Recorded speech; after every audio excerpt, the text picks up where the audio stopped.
Sailors. Today, we're going to introduce you to the departure steps of the hero's journey and begin to craft your own departure. So, the departure is the first big stage of the hero's journey. We're going to break the hero's journey into three main stages that include a variety of steps each. So, this first stage includes the status quo, the call to adventure, assistance, and the departure. So, starting off with the status quo, as a quick reminder again, this is the main character's ordinary life. Now, as a quick note, you don't need to write this down again. You should have summarized these in your own words in a previous lesson. This is just a quick review, so we're ready to draft the departure today.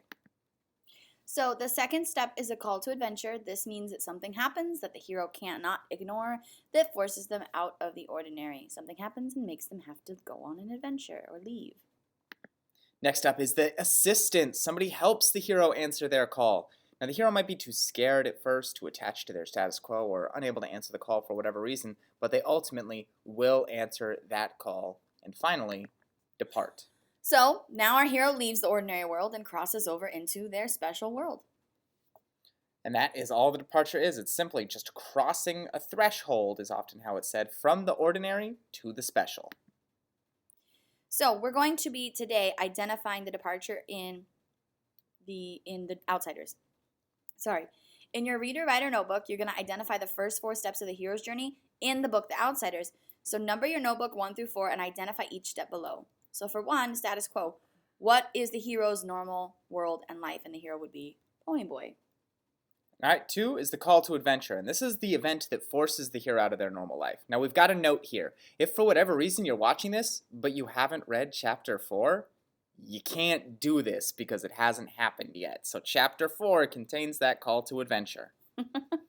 And then we have assistance. So does the hero need assistance? Do they want to leave on the adventure? Why or why not? And you probably want to include then who assists them or what assists them. And then last, but again not least, is the departure. So what is the special world that the hero leaves to? Now note, when we're talking about the special world, it can often give this impression that it's some magical other world that they step into. But the special world is just whatever world is different from the status quo.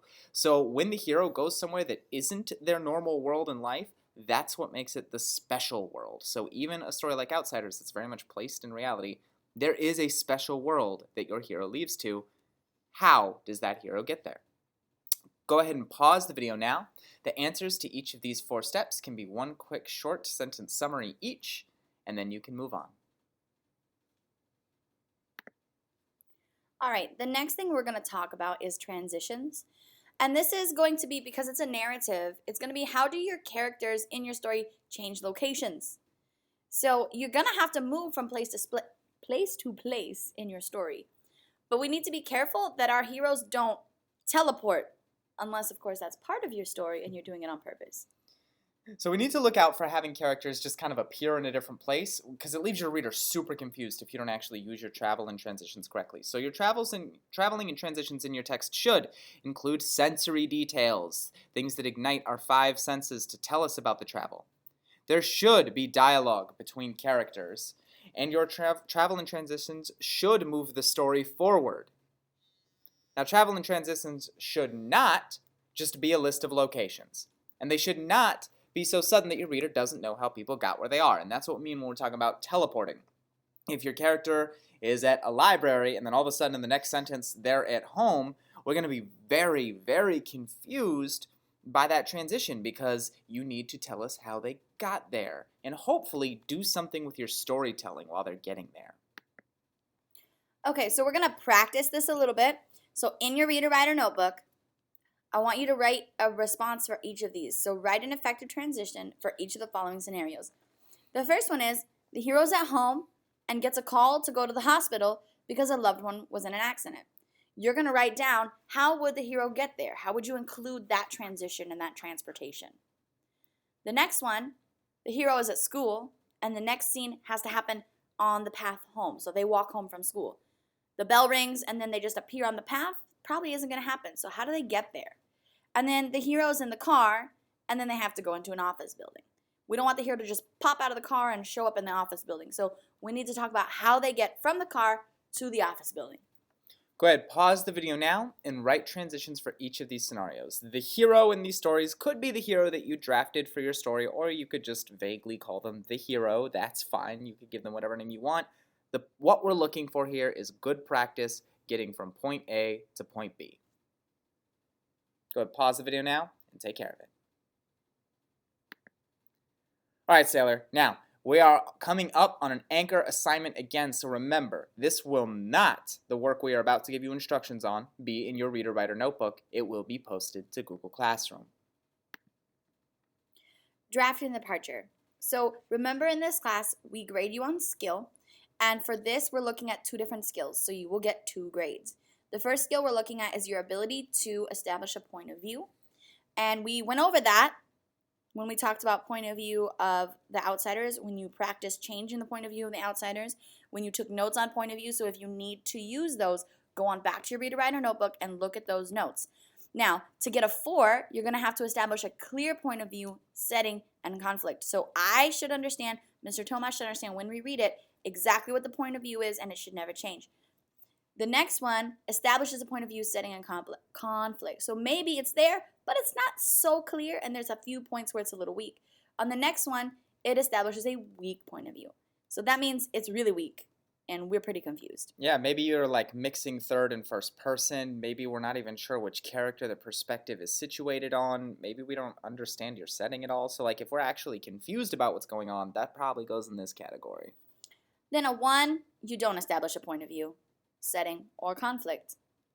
And yeah, it's just not there. Yeah, there might be some story, but if we don't have all 3 of those things, so if any of them are missing, note, that puts you in this one right here. If we are missing a point of view, but you have a strong setting and conflict, or if we're missing any kind of conflict whatsoever, your story doesn't have any conflict, even if it has point of view and setting that are really strong, that still places you in this one, because a great narrative with strong point of view needs all 3 elements. To give you a hint, that conflict is probably going to show up when your hero, for some reason, doesn't want to depart. It's not going to be like some massive fight. That's going to come later. So then the next skill we're going to look at is plot structure. So this is how you sequence events effectively. And you're going to include all 4 steps of the hero's journey that we've gone over. So you're going to have the status quo. You're going to have the call to adventure. You're going to have the... I have to go back and look at it. Do you remember what it is? Well, that's okay. We are imperfect ourselves. We'll jog our memories. Assistance. And then departure. So all 4. Yep, and be sure you just go back and look in the video. If you're confused about it at all, go back and use your notes. If you're confused at all, as you heard from us, we don't expect you to memorize it, even we brain lapse. So you have all 4 of those steps in the hero's journey in this departure stage. And it sequences them logically. So you're not going to start at the departure and work your way back to the call of adventure, because that makes no sense. Or unevenly. You're not going to start at 4, then 2, then 1, then 3. You're not going to spend 3 pages talking about your call to adventure and then 1 sentence talking about your assistance. That wouldn't make a lot of sense. So make sure it's kind of even. Yeah, we want to balance it out. Now, if you're sequencing your events unevenly and there's minimal or unclear steps of the hero's journey, that's going to put it in that 2 category. So that means that maybe we can kind of see 1 step, maybe 2 steps, but there's not a lot of clarity and we have to stretch when we're reading to see those steps. It needs to be really clear that your hero is using this structure. But that doesn't mean you need to label it, because that's awkward too. Yeah, don't in your narrative label a section call to adventure and then under that write call to adventure. You will look ridiculous. And then if you want to get a 1, this has minimal plot with no apparent connection to the hero's journey archetype. So this would mean you're just writing whatever you want and you didn't pay attention to those 4 steps and we can't find them anywhere and nothing really happens to your hero. Yeah, if you just start writing the middle of the story or you like skip to the initiation that we'll talk about later, or it's just you try to write the whole story and it's only like a paragraph long and it doesn't follow the structure, that's what's going to land you in this one. So we're going to go over step by step how you're going to draft your departure. We don't expect you to do it from just a blank page. And then once you've drafted it, how you'll succeed. So we're going to start with the status quo. And this is you identifying what your hero's normal everyday life is. So what does a usual day look like? What do they do? Where do they go? Where does your hero live? Do they work anywhere special? Does your hero like their ordinary life? Are they happy with what they do every day? Keep in mind the hero that you crafted in your previous anchor assignment. If you need to go back and look at that anchor assignment to see your character again and remind yourself of who your character is and what made them special, now would be a good time to do that. Next up is the call to adventure itself. So you're going to come up with the reason your hero has to leave. So why does your hero have to leave their ordinary life? Is your hero forced to leave, or do they have a choice? What is their goal in leaving? What what is going to change because the hero is called? And importantly, how does your call to adventure relate to your hero's conflicts? So, looking back at that character development anchor assignment like we talked about, what conflict does your character have that comes up in the call to adventure? Because you don't want your call to adventure to be some random event that has nothing to do with the rest of your story. You want your call to adventure to have something to do with the conflict in the story. So when you're filling this out, it's important for you to go back and reference your other anchor assignment where you gave us details about your character, because they do need to match also. If you chose that your character is going to be rather optimistic, then you probably don't want to have them complaining and talking about how horrible this is all going to be as they're going on their call to adventure. And on the flip side, if you chose a very pessimistic hero, you probably don't want to have your whole call to adventure then be like, hey, this is going to be great, nothing bad could happen. So you want to make sure that all those choices you made about your character are upheld while you're writing the rest of your story. All right, next up is assistance. Now, this is some pretty basic questions. Does your hero need assistance to go on the journey? Does your hero want to leave? Why or why not? And who, if anyone, helps your hero? If nobody helps them, what kind of assistance will they receive? So this could be perhaps some kind of assistance from an object that is useful to them. It could be assistance from somebody who isn't actively with them. Maybe they have like something from a dead parent that really drives them, that really pushes them forward in the story. So the assistance could be something that isn't physically present in the story, but there still needs to be something that your hero is kind of holding on to that helps them answer this call to adventure. Okay, and now we get to the departure. This is really literal. Your hero's leaving. So where are they headed? How does your hero choose to move between worlds? How is the special world that they're leaving different to their normal world? How does your hero feel about leaving? Are they scared, happy? How do they show this? And make sure that this here matches with the character that you've already developed. And again, remember that this doesn't have to be them leaving to some crazy place like outer space or a different dimension. It could literally be just like a different city. Yeah. An easy example of a normal world versus a special world would be if somebody who was homeless and their hero's journey could like live in a mansion for a period of time. The special world could be that straightforward. It could be very grounded in reality. It's just special because it's different from your day-to-day life.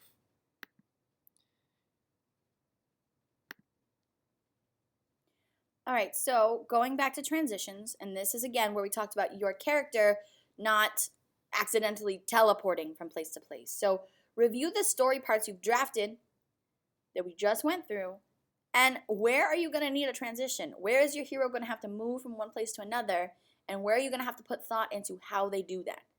How will your characters move around? So make the choice now. If they're leaving this place and they're going to this place over here, how am I going to get them there?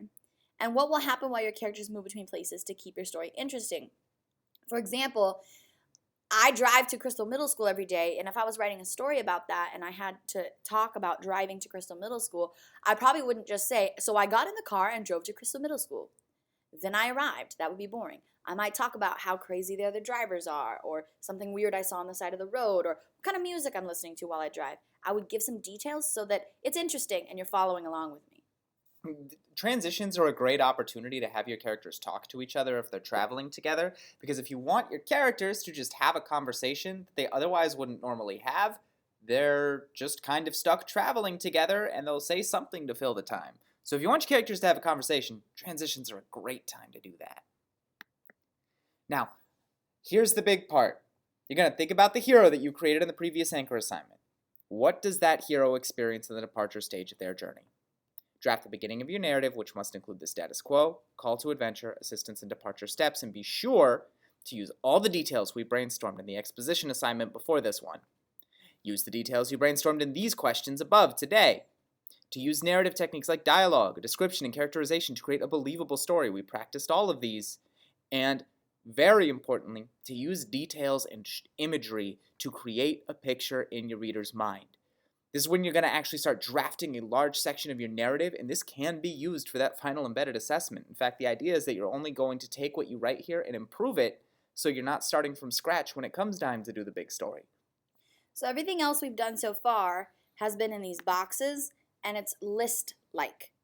This is you're going to be writing in paragraph form the actual story. So we don't want to see bullet points. We don't want to see a list of things. This is an actual story, just, the first third of it.